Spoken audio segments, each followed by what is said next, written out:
합니다. 한번 따라서 합시다. 순간의 지혜가 성공과 실패를 좌우한다. 여기서 성공과 실패는 뭐냐? 자녀 교육뿐만 아니라 인생의 비전과 꿈이나 목표가 성공하느냐 실패하느냐 그 기준은 뭐냐? 지혜라는 것입니다. 기린이 있습니다. 기린은 다리가 엄청 길죠. 근데 이 기린은 새끼를 낳을 때 선체로 새끼를 낳습니다. 그러면 새끼는 어미가 다리가 엄청 높잖아요. 그래서 새끼를 하면 그 높은 데서 툭 그냥 땅바닥에 떨어지는 거예요.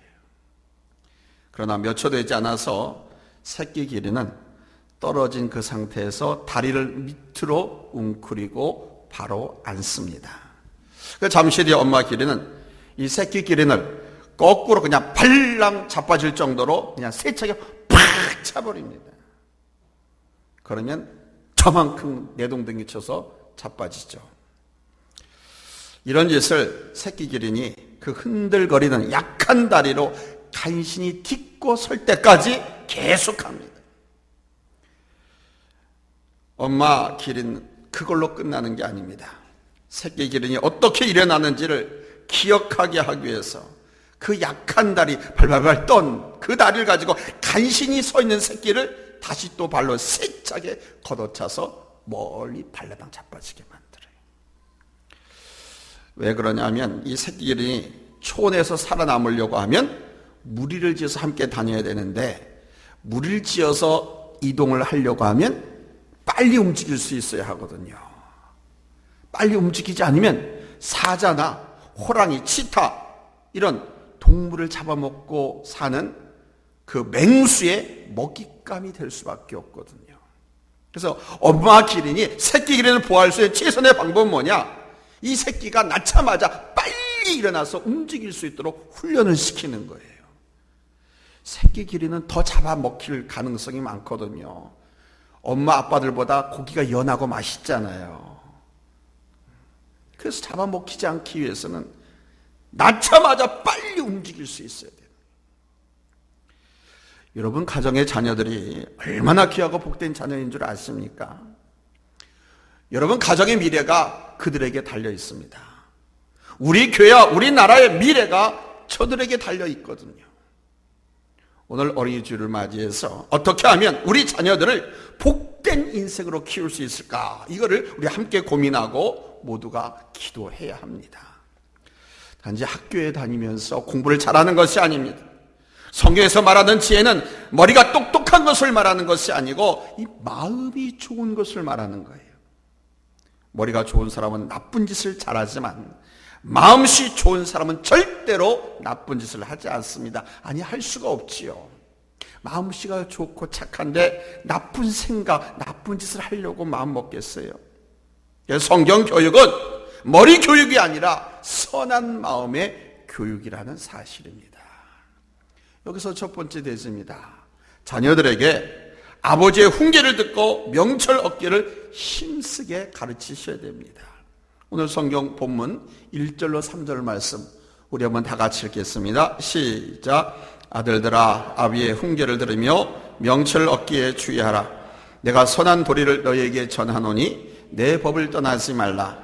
나도 내 아버지에게 아들이었으며 내 어머니 보기에 유약한 외아들이었노라.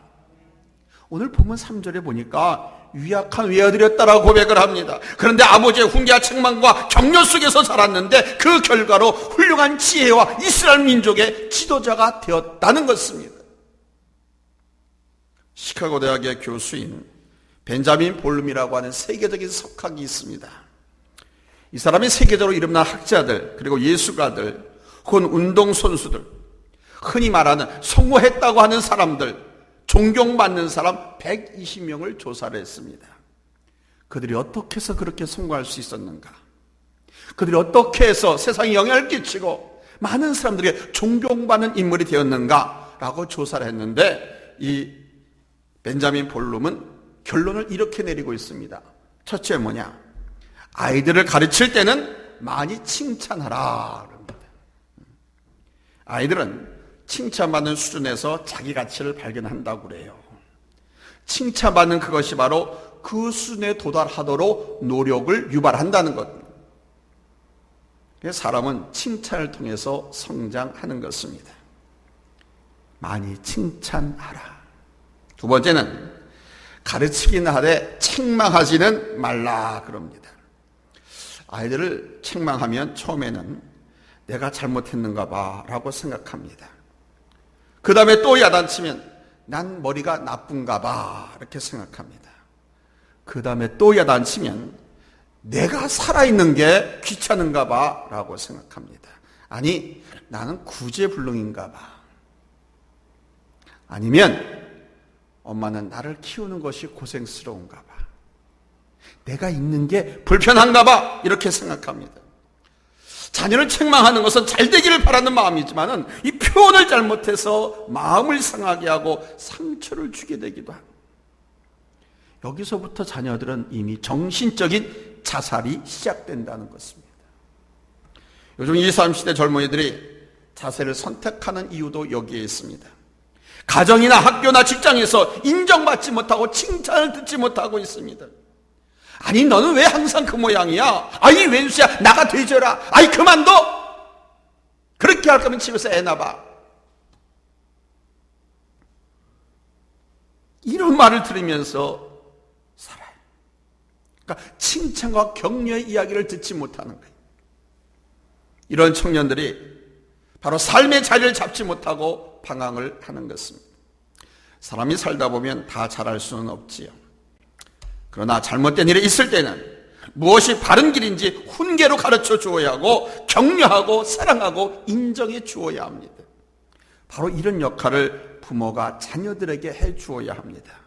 이 역할을 감당하는 것이 바로 자녀를 향한 부모의 사명인 것을 잊지 마시기를 예수님의 이름으로 부탁을 드립니다.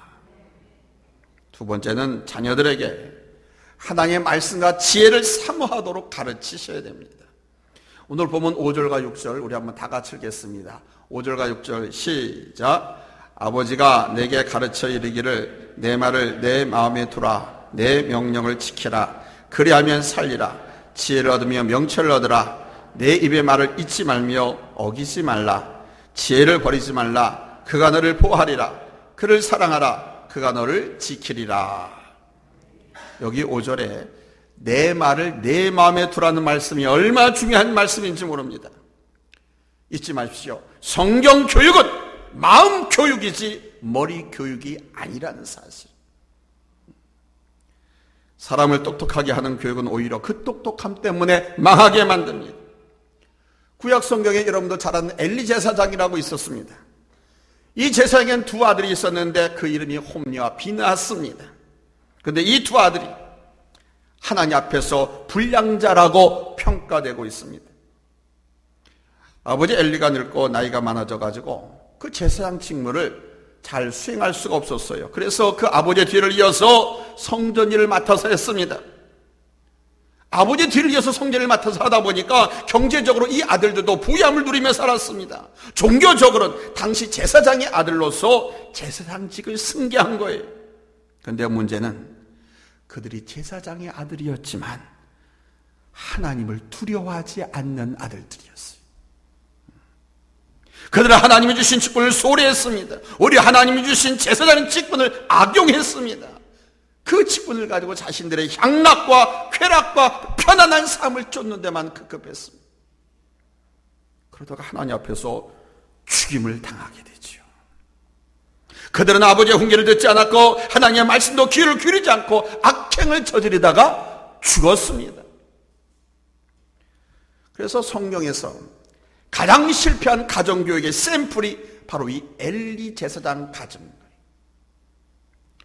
부모된 우리는 자녀들에게 하나님의 말씀을 늘 가르쳐 주어야 하고 자녀들은 아버지와 어머니의 훈계를 귀담아 듣고 가슴에 새기고 몸소 실천해야 합니다.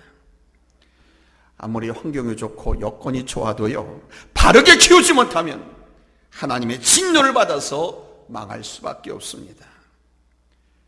그 하나님의 진노를 받고 망하는 과정엔 여러 가지 사회적 병폐로 나타납니다. 폐륜으로 나타나기도 하고 어려서부터 신앙으로 믿음으로 키우고 양육하면 하나님이 쓰시는 훌륭한 일꾼이 될 수 있는 것입니다. 신앙으로 바르게 키우십시오. 믿음으로 바르게 양육하십시오. 세 번째는 복된 자녀는 그래서 그 지혜로 말미암아 영화로운 면류관을 얻는다는 사실입니다. 자, 오늘 보면 7절로 9절 우리 큰 목소리로 다 같이 읽겠습니다. 시작.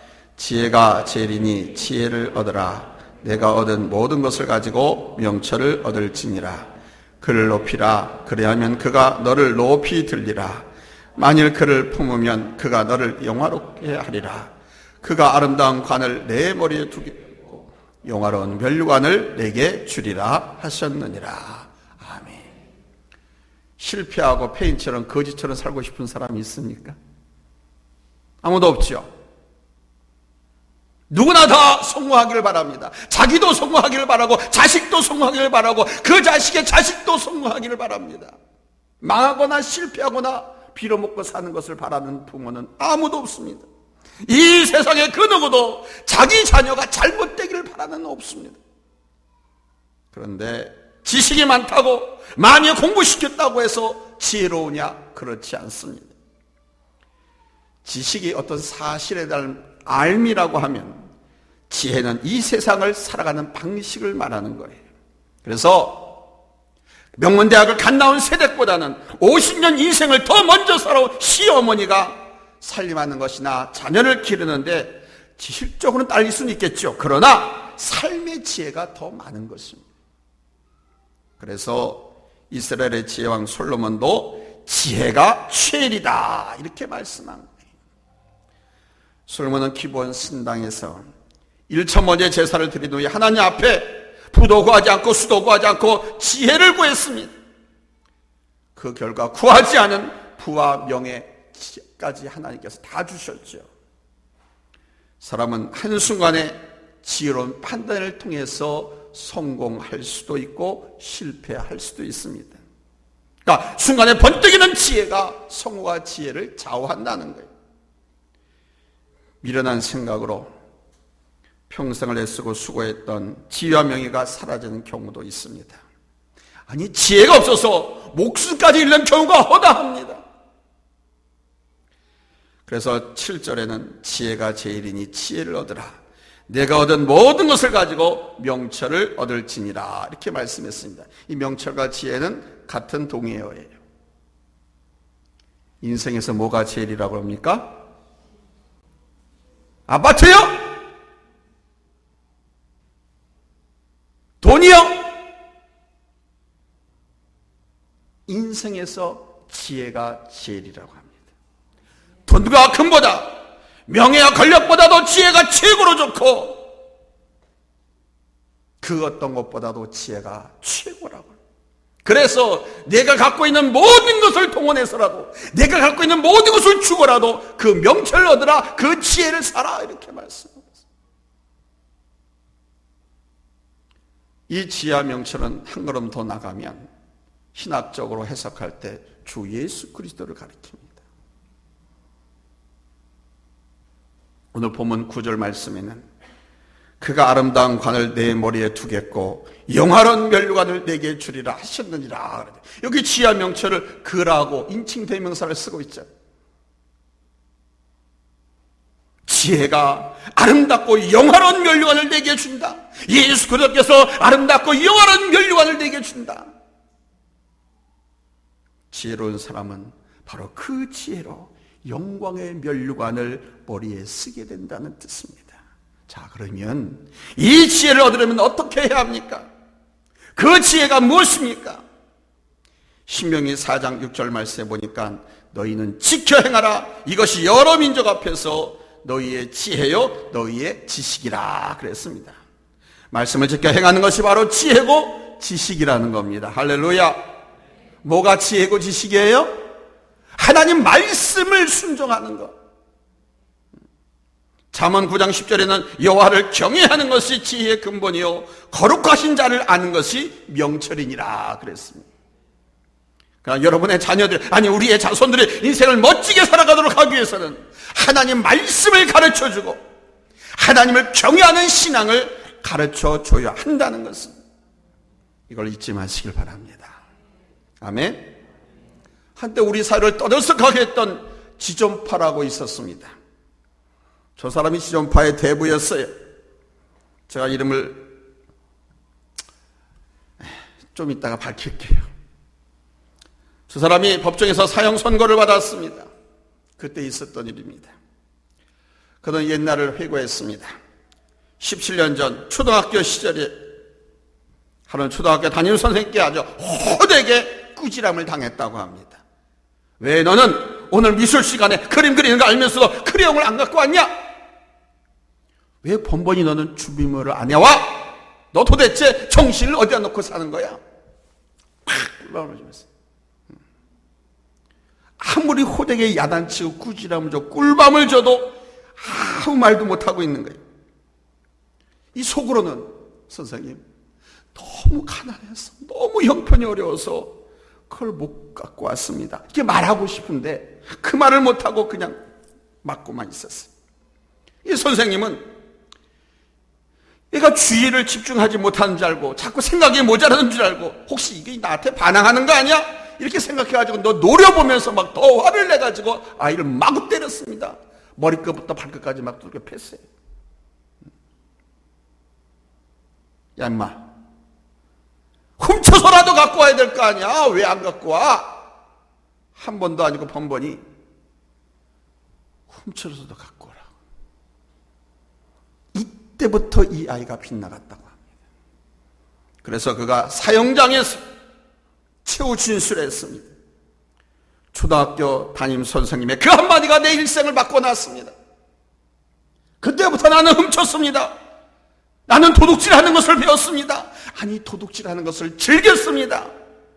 그 결과 내 운명이 이렇게 됐습니다. 우리가 살아가면서 자녀들에게 때로는 나도 모르게 던지는 한마디가 내 자녀의 인생을 바꿔놓는다는 것을 잊지 마셔야 돼요. 말을 함부로 하면 안 됩니다. 절대로. 자꾸 야단치고 그러면 아까도 말씀드렸던 것처럼 처음에는 내가 미운가? 내가 여기 키우는 게 불편한가? 괴로운가? 힘든가? 내가 없어져 줄까? 아이들이 그렇게 생각한다고 그랬잖아요.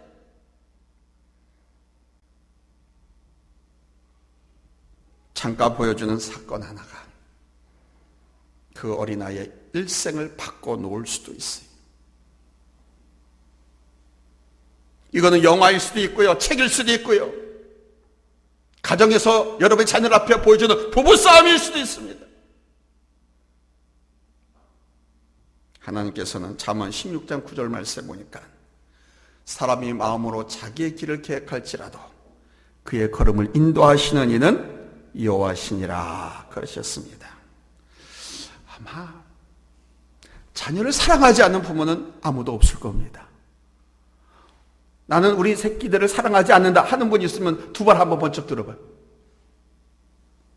아무도 없을 거예요.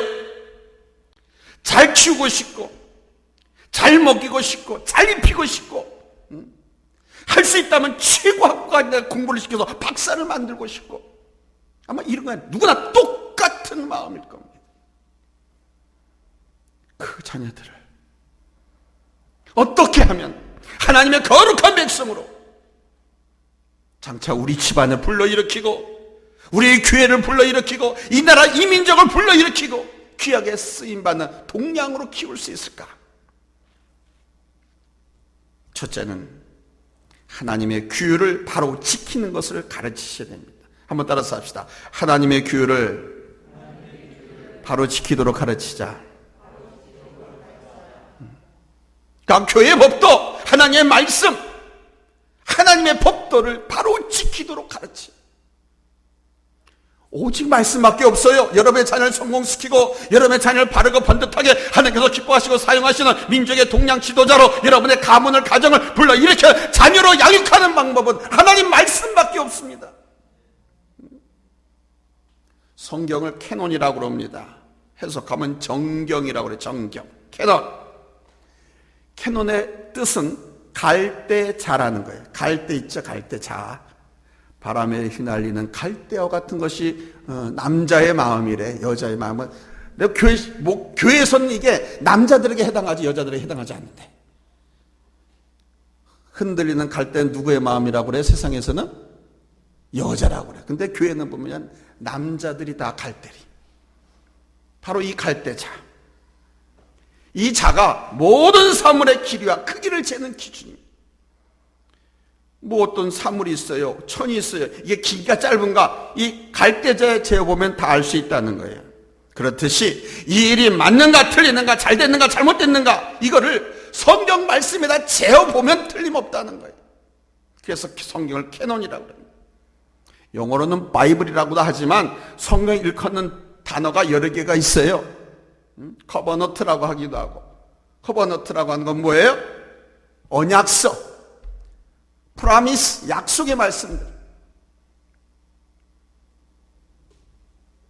그런 점에서 자녀들을 부모의 잣대가 아닌 성경의 가르침으로 하라는 것입니다. 그래서 자녀들에게 뭔가를 가르칠 때, 훈육할 때 하나님께서 성경에 이렇게 말씀하셨어. 성경 몇 장 몇 절에 보니까 하나님께서 이렇게 말씀하셨어. 엄마 아빠 이거 어떻게 해야 돼요? 아버지 어머니 이거 어떻게 했으면 좋겠습니까? 하면 성경을 찾으세요. 찾아서 하나님 말씀해 보니까 하나님 너 이거 이렇게 하라고 한다 라고 가르치라는 거예요. 여러분의 생각과 잣대를 가지고 얘기하지 말고. 그래야 그 자녀가 바르게 클 수 있다는 거예요. 하나님 말씀해 보니까 하나님이 이렇게 말씀하셨다. 잊지 마십시오. 명심하십시오. 교회, 기독교 상담이나 기독교 가정의 부모님의 자녀 교육은 하나님 말씀입니다. 세상 상식과 윤리와 철학이 아니에요.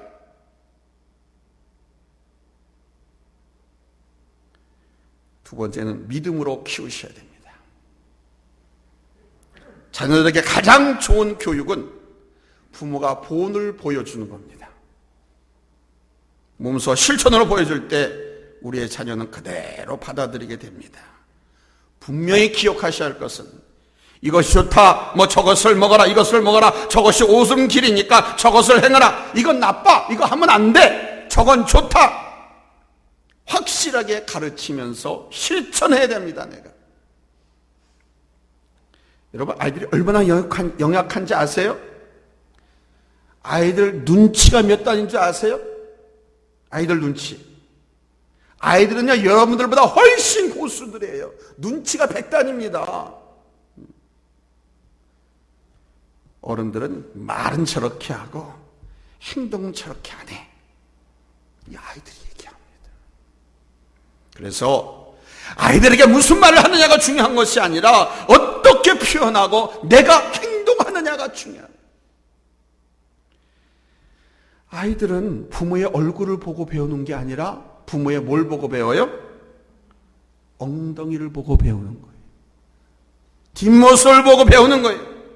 부모가 행하는 대로 배우는 거예요. 부부싸움하고 하는 그 가정 속에 자라면은 이 아이들도 시집가고 장가가서 부부싸움합니다.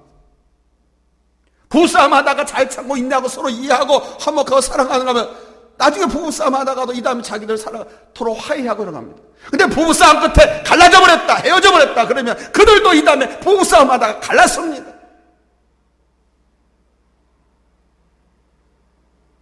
신앙생활도 마찬가지. 말로만 교회 가란다든가 말로만 성경책을 보라고 한다든가 말로만 이렇게 하라 저렇게 하게 되면 그 아이들은 부모가 행하는 모습을 그대로 보고 배우기 때문에 그건 하나도 교훈으로 삼지. 한번 따라서 합시다. 아이들은 내 얼굴을 보는 것이 아니라 내 엉덩이를 본다. 존경하는 우리 아버지, 어머니 여러분, 우리 자녀들은 아비의 훈계와 명철을 통해서 복된 자녀로 살아갈 수가 있습니다. 자녀들이 지혜를 구하고 얻는 일에 우선순위를 둘 때 복된 자녀가 되고, 아멘, 그 지혜로 험악한 세상을 안전하게 살아갈 수 있도록 보호함을 받는 거예요. 그 지혜로 말미암아 영화로운 면류관을 하나님께서 주신다고 그럽니다. 복된 자녀는 인생을 헛되게 낭비하지 않습니다. 나는 인생을 잘못 살았어, 이렇게 후회하지도 않습니다. 하나님의 말씀인 성경을 기준으로 살아가는 자녀, 어른과 부모에게 순종하는 자녀, 믿음으로 살아가는 자녀가 복된 자녀인 줄로 믿습니다. 우리 주님께서는 온 세상을 다 주고도 바꿀 수 없는 살아가는 자녀들이 정말 귀하고 복된 자녀로 자라기를 원하십니다. 그래서 성경 말씀을 통해서 아비들아, 어미들아, 너희들은 자녀를 이렇게 훈육하고 양육하라